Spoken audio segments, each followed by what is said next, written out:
Tinatayang 612,000 halaga ng hinihinalang shabu ang nasamsam mula sa 4 na individual sa ikinasang bypass operation ng Dinalupihan Municipal Police Station's Drug Enforcement Unit sa Barangay Roosevelt, Dinalupihan, Bataan. Pinangunahan ni Police Lieutenant Colonel Marcelino M. Telosa, hepe ng pulisya ng Dinalupihan MPS, ang operasyon kung saan 2 suspect ang nahuli matapos magbenta ng isang sachet ng shabu sa isang pulis na nagpanggap na posture buyer kapalit ng markadong 500 peso bill.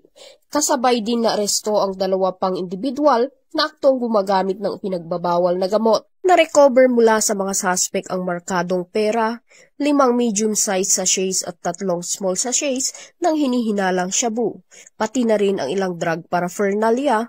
Aabot sa 90 gramo ang kabuuang bigat ng nakumpiskang droga na tinatayang nagkakahalaga ng 612,000 batay sa standard drug price. Nakumpiskang ebidensya ay maayos na idinokumento at kasong paglabag sa Republic Act 9165 o Comprehensive Dangerous Drugs Act of 2002 ang isasampa laban sa mga suspect. Ayon kay Police Colonel Marites A. Salvadora, Provincial Director ng Bataan PPO, patuloy na paiigtingin ang kampanya kontra droga para sa mabilis, matatag at epektibong serbisyo publiko. Mula dito sa gitnang Luzon, ako ang inyong PNN correspondent, Patrolwoman Janice Bulahaw, alagad ng batas, tagataguyod ng Balitang Pulis.